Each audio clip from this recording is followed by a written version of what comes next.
to begin, get in a comfortable position, either on your mat or on a chair, with your arms heavy on your lap, or beside you with your palms up. Breathing softly, arriving to this moment, perhaps setting an intention for your practice.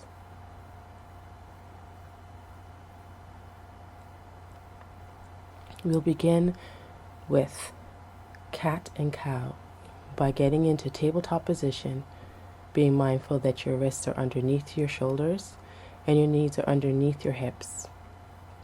You're going to breathe in, extend your head upwards, and as you exhale, rolling your back into cat position, pushing your belly button towards your spine.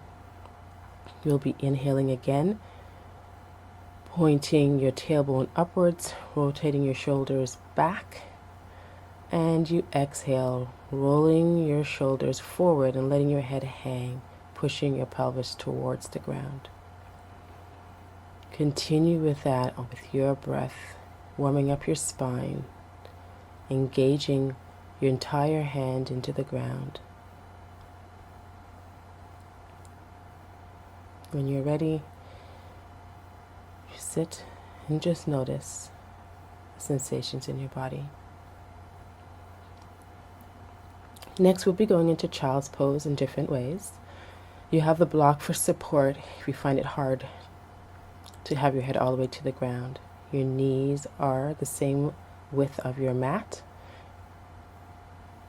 and you have your big toes touching, your arms extended, fingers spread, and your palms connected to the ground. And breathe. As time progresses, if you're interested in exploring, have your blocks lower and lower until you feel that you're comfortable having your forehead connect directly to your mat. Breathing here, letting your torso become heavy between your legs. Breathing.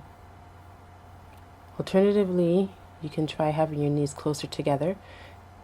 This gives your internal organs a massage. As you breathe, you'll feel the pressure on your thighs, pushing into your stomach. This time, extend your arms behind you, rounding your back and letting the breath go into your back body. Or you can have your arms straight out, being mindful that even though your arms are straight out, there's still space between your shoulders and your ears.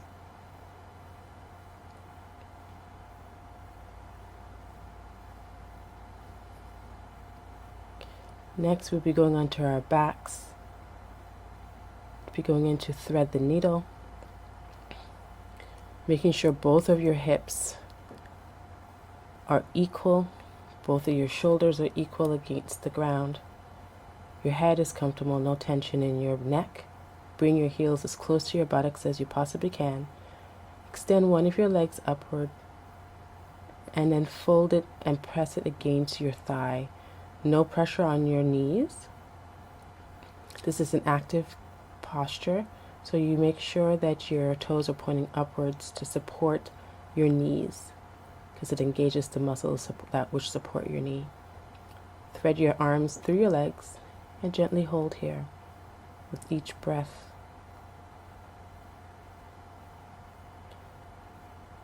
Always balancing out the asanas by doing the neck side, engaging, realigning if necessary. So at times your hips may shift, one may go a little bit more up than the other. Same with your shoulders, and breathe.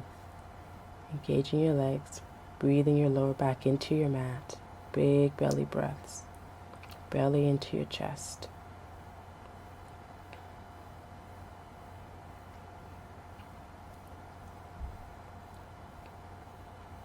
When coming out of the position to come into seated position, always try to go into the fetal position first.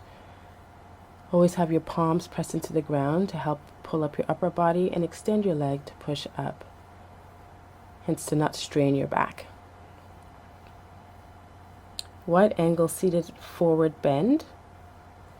We'll begin with some of our props just to have there in case we need some additional support. Engage your feet and engaging your muscles of your legs, making sure that both your sit bones are attached to the ground by moving the flesh behind you on your buttocks. Have both shoulders back, opening up your heart center, and breathe. This may be enough to feel the stretch in your grind and the backs of your legs. If not, bend forward at your hips, gently placing your head onto your mat.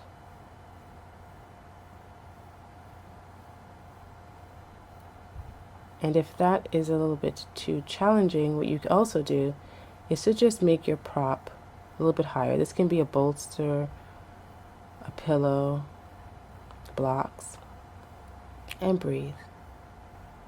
Making sure there's space between within your neck, between your shoulders and your ears.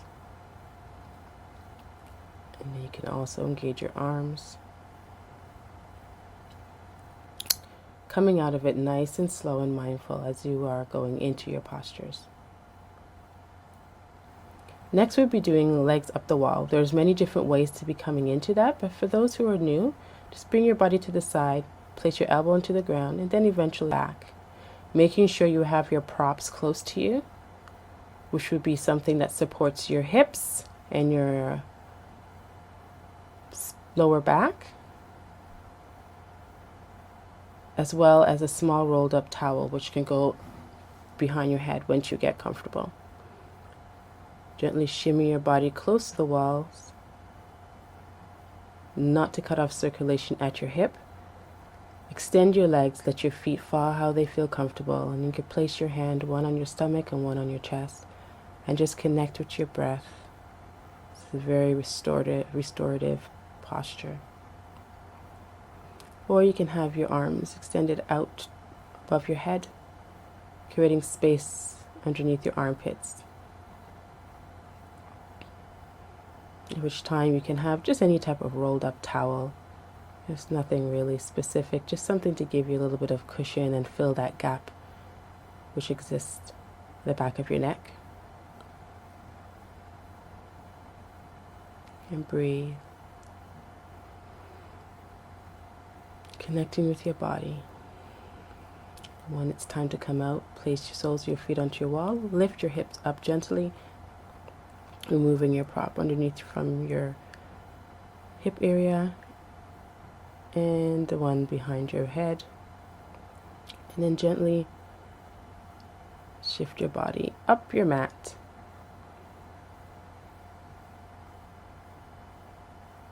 If you're coming out, you can roll into fetal position again, as I had mentioned before, and push your body up to sitting. Or,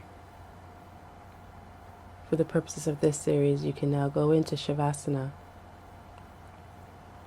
corpse pose. You can have your legs extended out with your arms beside you, or you can bend your knees with your feet slightly wider than your knees if you have lower back issues, and just breathe, absorbing what you just did.